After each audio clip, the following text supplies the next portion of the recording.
지난 19일 밤 발생한 여객선 좌초 사건과 관련해 공분이 확산되고 있습니다. 1등 항해사가 운항 중 휴대전화를 보다 사고를 냈기 때문입니다. 전남 인구소멸 고위험 지역이 10년 새 13곳으로 늘었습니다. 고흥과 장흥, 당진, 해남 등 전남의 절반 이상이 포함됐습니다.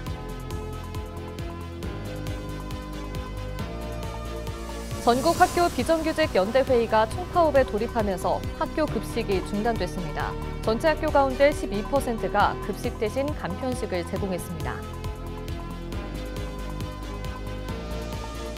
광양시가 산업위기 선제 대응 지역으로 최종 지정됐습니다. 긴급 경영 안정자금을 비롯해 정부 차원의 금융 지원이 폭넓게 지원될 전망입니다.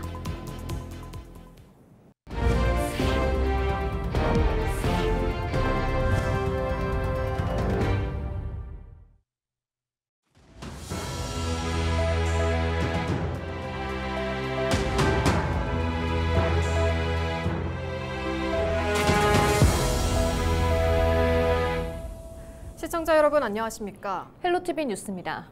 지난 19일 밤 신안 족도에서 대형 여객선이 좌초되는 사고가 발생했습니다. 조사 결과 당시 1등 항해사가 운항 중 휴대전화를 보며 조타를 제대로 하지 않아 사고가 발생한 것으로 확인됐는데요. 자칫 대형 참사로 이어질 뻔한 상황에 승객과 시민들은 분노가 터져나오고 있습니다. 장혜원 기자입니다.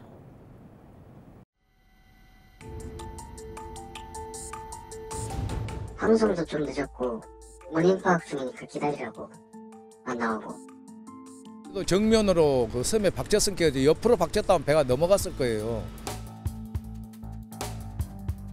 지난 19일 260여 명을 태운 여객선 퀸 제누비아 2호가 신안 족도에 좌초됐습니다. 해경은 1등 항해사가 운항 중 휴대전화를 보다가 사고를 일으켰다는 진술을 확보했다고 밝혔습니다. 문제는 이뿐만이 아닙니다. 사고 당시 안내 방송이 늦어졌고 승객들은 승무원들의 별다른 지시 없이 스스로 대피해야 했습니다. 또 선사 측의 비상 연락망이 갖춰지지 않아 부상자 응급 조치가 늦어졌습니다. 이 사실이 알려지자 승객들은 분노를 감추지 못했습니다. 어이가 없죠.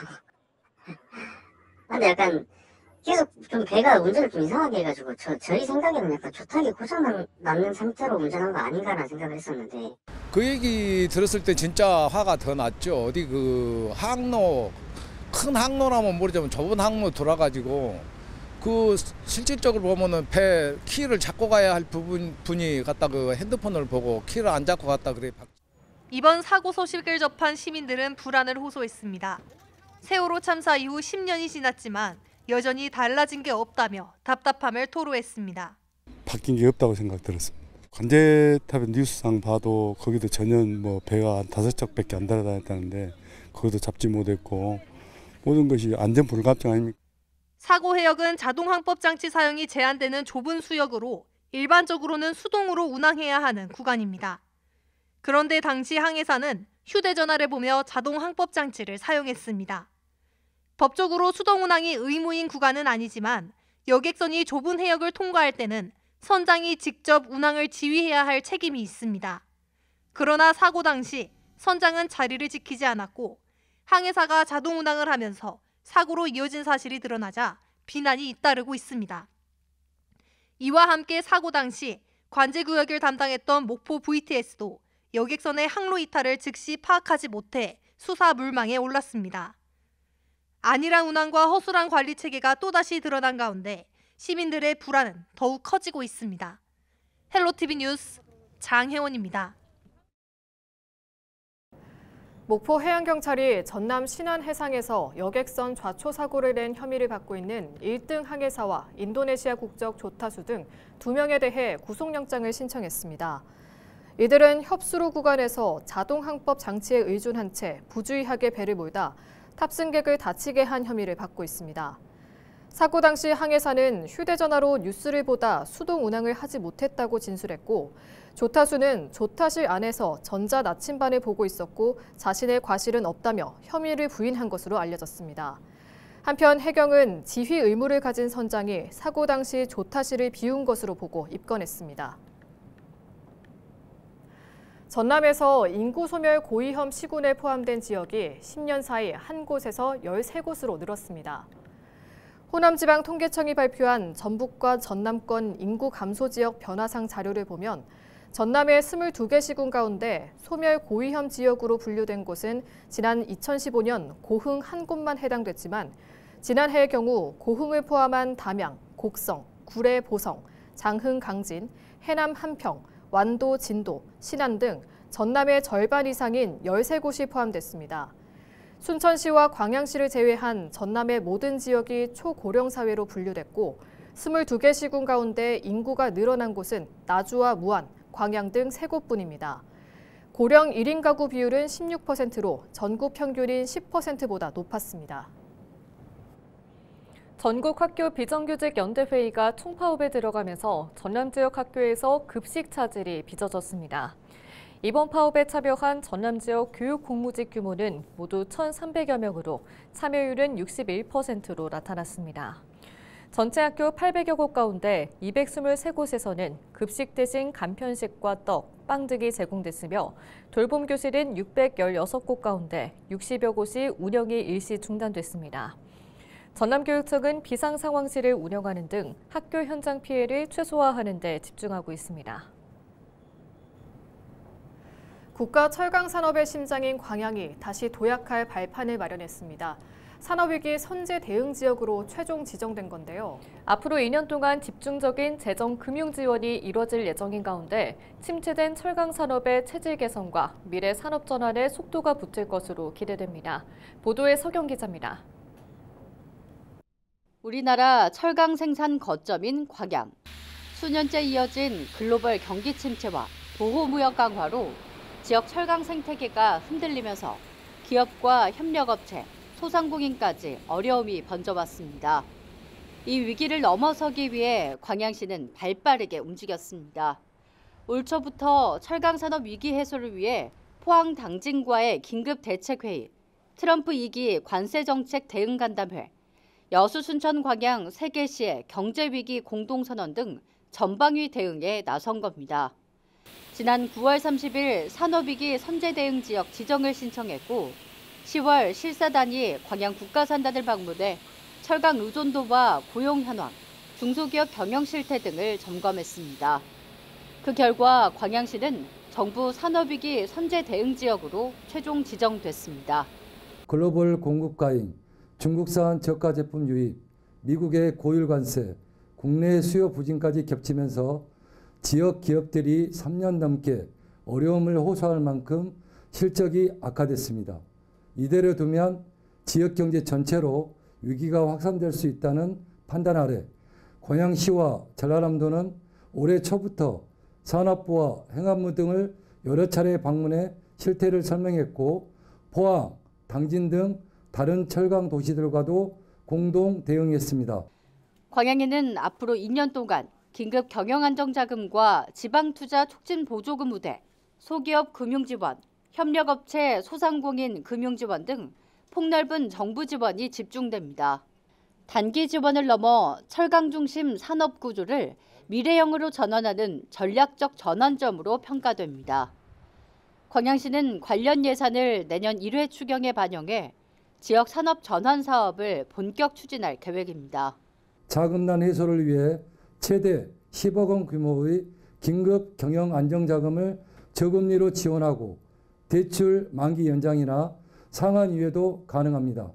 또 기업의 투자 활성화를 위해 지방 투자 촉진 보조금 지원율을 대폭 상향해 신규 설비 투자 시 중소기업은 최대 25%, 대기업도 12%까지 받을 수 있습니다. 여기에 더해 금리의 3%포인트를 정부가 대신 부담하는 2차 보전 제도, 기술 지원, 사업화 지원 등 맞춤형 기업 지원 프로그램도 추진됩니다. 국내외적 악조건 속에 가중되고 있는 철강 산업 위기. 광양시는 산업위기 대응 패키지 사업과 더불어 고용지표 악화에 대비한 고용위기 선제 대응 지역 지정도 병행해 준비해 나가겠다는 보관입니다. 헬로티비 뉴스 서경입니다. 더불어민주당이 내년 6.3 지방선거 공천룰 개정 작업에 들어간 가운데 순천시장 후보를 전략 공천할 수 있다는 관측이 나오면서 지역 정치권이 크게 술렁이고 있습니다. 현재 공유되고 있는 공천 규칙 안에는 전략 선거구 기준 중 하나로 절대 우세 지역임에도 직전 선거에서 패배한 곳을 명시하며 예시로 순천이 적시됐습니다. 2022년 지방선거에서 민주당은 무소속 노관규 후보에게 패배했습니다. 순천에서는 5명 안팎이 경선을 준비 중이어서 전략 공천이 현실화될 경우 경선 무력화 논란이 커질 것으로 예상됩니다. 김문수 민주당 순천갑 지역위원장은 전남 최대 도시인 순천에 공정한 경쟁을 통과한 후보를 내세워야 한다고 강조했습니다. 정청래 더불어민주당 대표가 광주와 전남, 전북 등 세 지역의 정부 예산이 역대 최대로 편성됐다고 밝혔습니다.